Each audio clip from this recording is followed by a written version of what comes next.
We all get anxiety for one reason or another.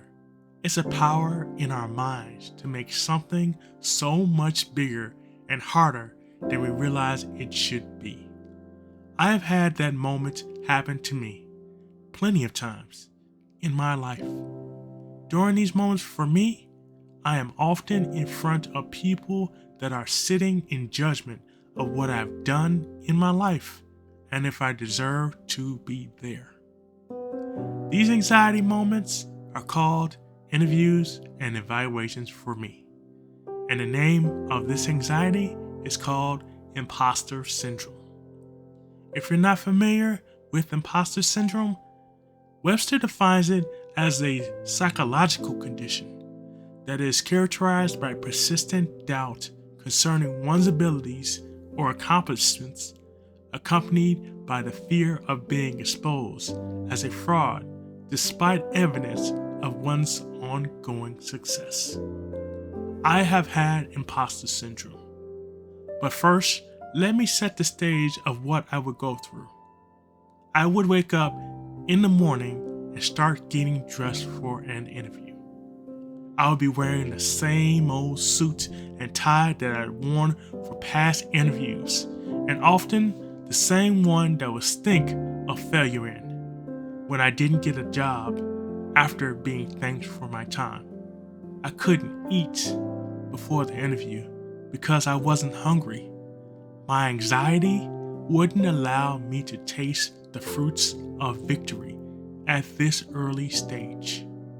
I would get on the train with tons of people heading to downtown Chicago for work, many of them successful, full of hope and conversation with people they worked with or were friends with. I would sit in my seat going over as much last-minute information as possible to prepare for the interview, as my mind is telling me I shouldn't be going there. I would slowly walk to this building that was 100 stories high, and in a few minutes, my judgment of the day. I would walk in with my hands sweaty and feeling like I needed to turn back. When I got to the reception desk, I would state who I was and why I was there. The receptionist told me to have a seat and wait my turn. Sometimes I would be able to sit there alone with my thoughts until I was called in. But other times, there would be more people there waiting to be interviewed.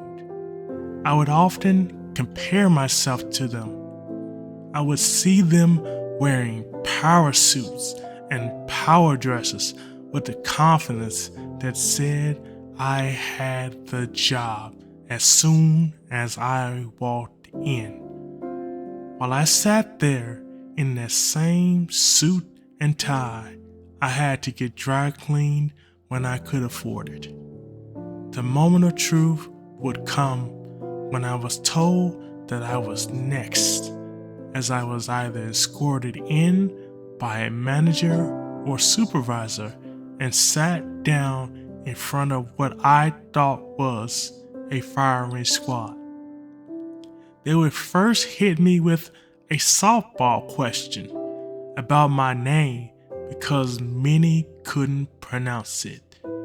I would beat myself up because I didn't have a common name. Why was I given such a complicated name?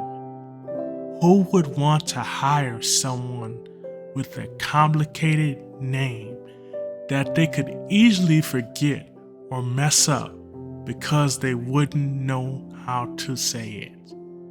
I would say my name 2 or 3 times for them to catch on, and then tell them about my college degree and little to no experience I might have had for this job. They then asked me why I felt I would be the best fit for this position, and in my mind, I was thinking, well, I work hard and I'm capable of learning new things. This would often be the answer I spoke out loud. The firing squad, with sharp red pens, write down my answers while giving a sign of doubt of my ability to understand the qualifications of the job. It felt like being in grade school again, doing a spelling test and waiting for the teacher to check over your results.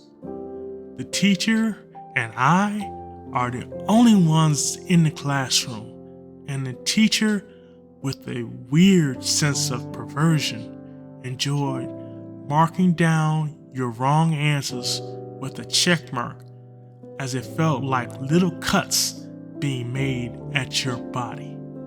The final nail in the coffin was asked if you had any more questions after your body had been riddled with bullets like you were Swiss cheese.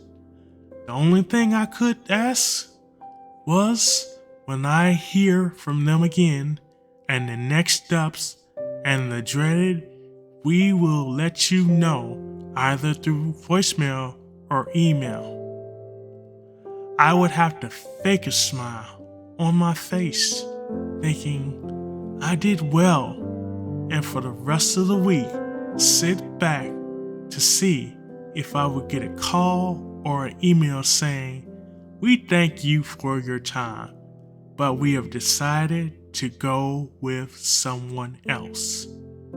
I sank a little lower after I got those emails filled with sadness, frustration, and anger that I could have done better.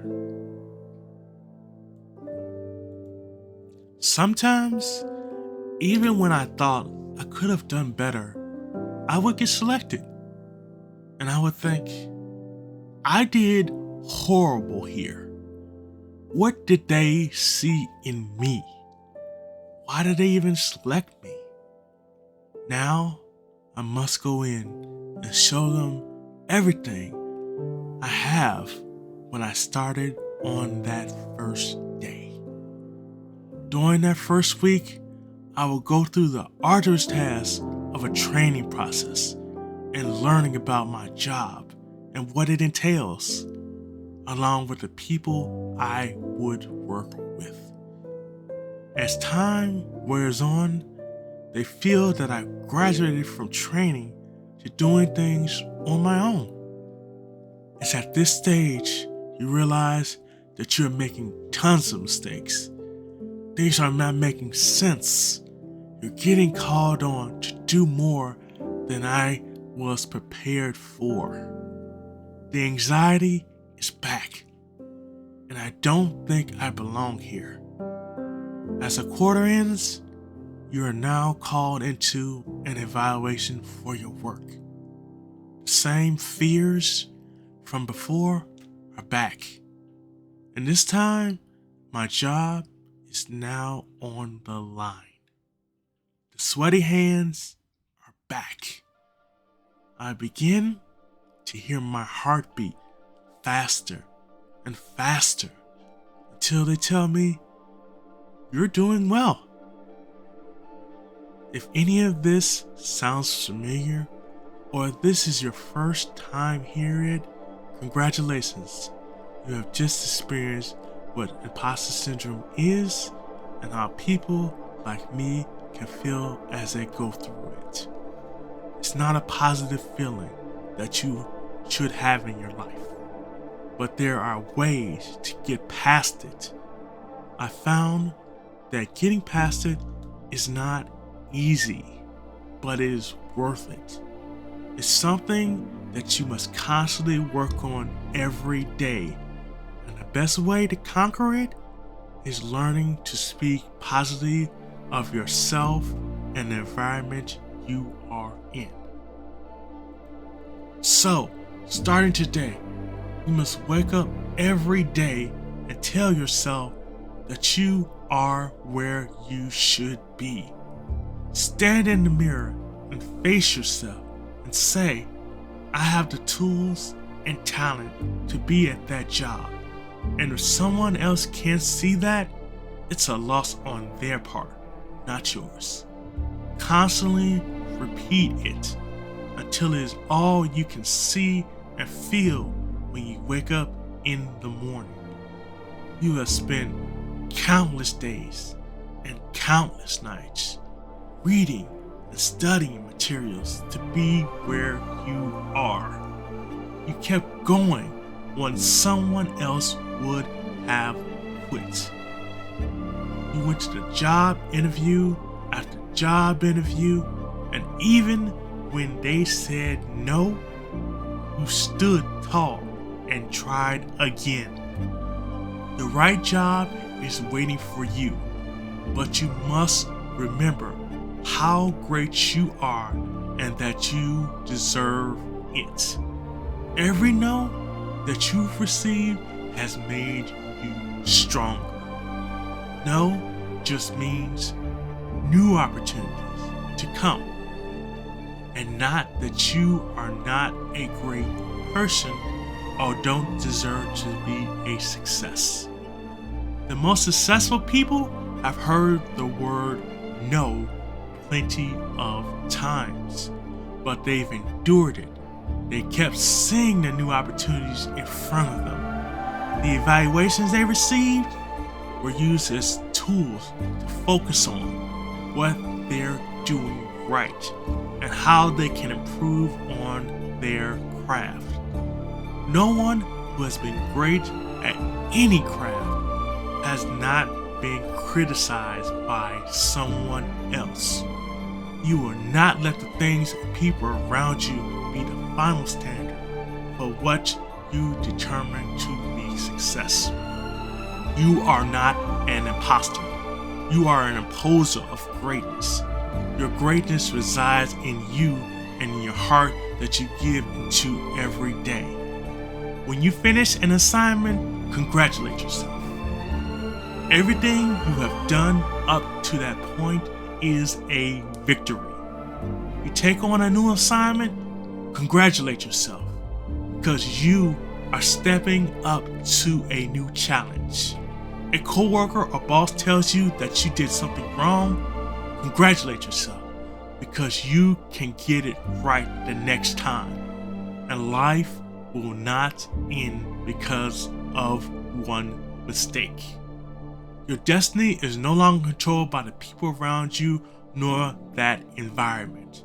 It's controlled by your brain, which is constantly learning, your hands, which are constantly getting stronger, and the amount of positivity in your heart that you put so much focus and love into daily. So, congratulate yourself.